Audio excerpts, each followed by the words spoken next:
Well, today I'm going to let you know a few of them. Friday. Nope. I'm sure everybody here on YouTube is familiar with the...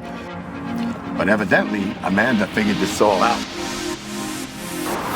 Ever wonder what crazy stories and things are going on in other parts of the world? Well, today I'm going to let you know a few of them. Hello, everyone. Hope you're having a fantastic day. Today, we're going to be launching a new segment. It's going to be called Odd Stories from Around the World.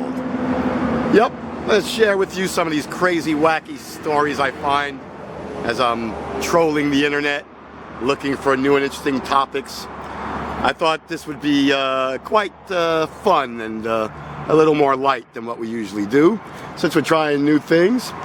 Our first story comes to us from India, from the Himalaya mountains.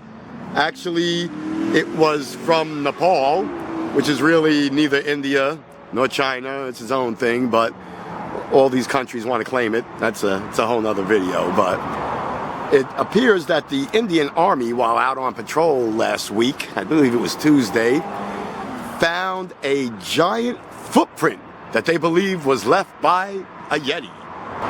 You may not know what that is. Here in America, we tend to call it Bigfoot, skunk ape, Yeti. He goes by many names, my big friend. He supposedly has a massive footprint that he leaves. This particular one that they found was 81 centimeters by 38 centimeters. So, I mean, a good sized print, man. It's pretty big. Army out on patrol comes across it, takes a picture. Immediately, what do? They tweet it out, right? Like we were talking about yesterday. They want to share it with the world immediately. So they tweet out this picture of this giant, what appears to be it looked like a mud hole to me, but they insisted it was a footprint, and they were dumbfounded. So the only explanation that they could come up with is it was a Yeti's footprint. That's right. A giant Bigfoot had crossed their path without them knowing it. And they thought they had the obligation to share it with the world. So, if you like, you can go on Twitter and find that. Just Google it. Himalayan mountains, Indian Army finds big footprint. And you can read the whole story for yourself. But in a nutshell, sounds like a bunch of drunk army guys screwing around, found a oversized bear print, and man, it went viral. So, bravo, Nepalese, Indian / probably Chinese soldiers. We're looking for them here in Florida too. Down here we call them the skunk ape. Think about it. Google it, skunk ape. We got a guy that swears he lives with it almost. Check it out. It's down in the Everglades. On to our next story. Our next story comes to us from Easter Island. I'm sure everybody here on YouTube is familiar with the giant stone heads that are located on Easter Island. You can't figure out how they got there. They're not native from there. Anyway, people, stop being foolish. What's going on? Of course, for Instagram. I'm so disappointed in my fellow Instagrammers. But apparently, tourists are hanging upside down from the top of the heads to appear to be coming out of the nose to be snot. That's right. They're defacing World Heritage monuments to pretend to be snot. Yep. See, the tourists, they're getting about 150,000 a year now, when they used to get around 2,500. So the environmental impact alone is too tremendous for the site to sustain. Of course, we leave our plastic, water bottles, trash, lots of garbage being left around there.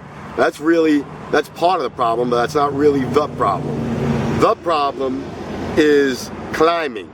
People feel as though they have a right to climb up on it and sit on the head so they can get a great selfie, or try to hang upside down from a weird angle so a buddy can take a picture from the other side so it looks like you're falling out of the nose. And I mean, it's starting to take a toll. Researchers say that there's a good possibility that one of the noses could fracture, and that there's been irreparable erosion damage from people climbing on it, that they don't think it'll be able to ever recover from that. So, I mean, is it that important to you? Are you that ignorant that you think a national monument is just for you? That you alone can possess it and climb on it and hang from the nose because you're a booger and your buddy take a picture? Grow up, people. We're going to leave nothing behind for future generations. We tend to destroy national monuments and World Heritage sites. We pollute them with our plastic. We kick things over. We share our artwork on it like that's an appropriate position for it. And now, really, the iconic heads of Easter Island being eroded away and chipped away at because some people need a selfie. They think they're so funny. Hey, it's called Photoshop, all right? You can do the same thing. Superimpose yourself. Leave the damn monuments alone. And I'm very disappointed that people are leaving so much trash. My goodness. I thought we all had an agreement about the environment. I thought we had a handle on that we're going to help clean it, not destroy it. So, from me to you, stop it. Leave those things alone. And I got one more awesome story gonna make you laugh. Oh, story number 3 is a doozy, my friends. Story number 3 has to do with ghosts. I know we all like that. This story is about an Irish woman. So, Ireland. This young lady had a very unusual affair with an actual ghost, according to her. See, back in 2016, this young woman, Amanda Teague, said she was getting visits from a ghost pirate by the name of Jack Sparrow. Don't laugh, please, just hang in there with me.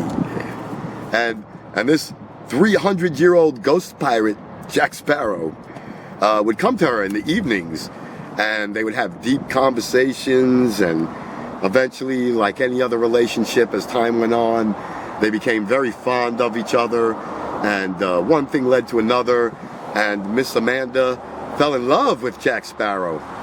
Can you blame her? Everybody's in love with Jack Sparrow.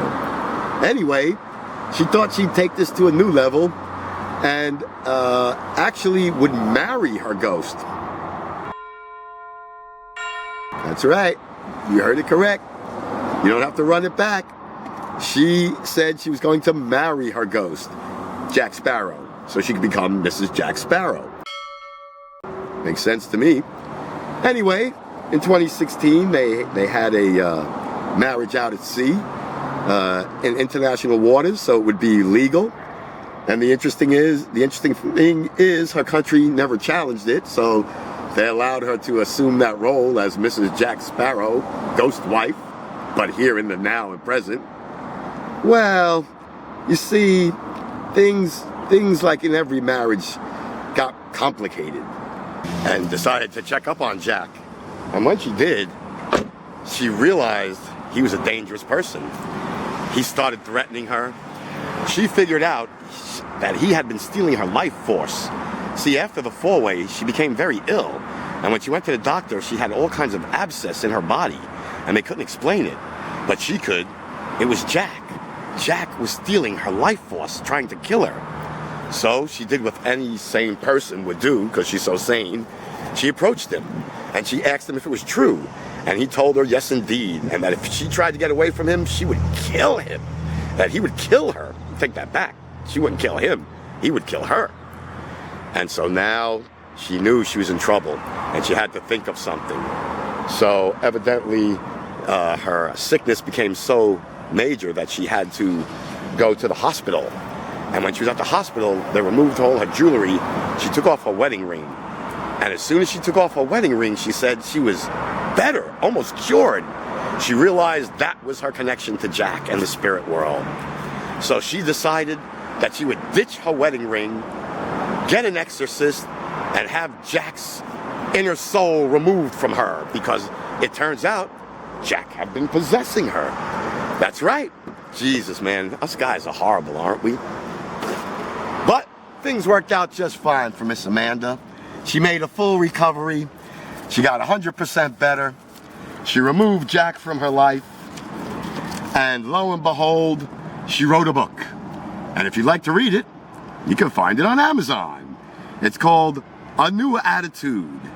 A New Attitude. That's right. She was able to parlay her experience into a book that's a top seller, and she actually gives advice to other, I don't even know what you'd call it. It's not interplane marriages, all right? We'll call it that. They're on the death plane, we're on the live plane. So she's a counselor for those who like crossing over marriages. And the big thing was she knew there was a problem because her dog told her. Oh, that's right, you heard me right. Her dog told her. She sent her dog to Jack and the dog wouldn't go, no matter how hard she tried. And so she asked the dog, what's wrong? And the dog told her that Jack was evil. But at first she didn't listen. She had to learn the hard way. It wasn't until she was hospitalized that she actually believed her dog. So I guess the moral of this story, people, is when your dog is talking to you, you should probably listen. Anyway, that was Odd Strange Stories from Around the World. Let me know if you liked it. Put it in the comments below. Did you find those stories interesting? Do you got something you want to share with the family that's just as equally weird and crazy? You know where to do it. Comments, put it there. But let me know. Was this good for you? Would you like to see this again? I kind of enjoyed it. I think I'm going to throw this in for a while, and we'll see how it goes. Well, tomorrow's Friday. Friday. Walmart? Oh, most definitely. Some things never change. Walmart's a staple, my friends. We will never be taking that out of the rotation.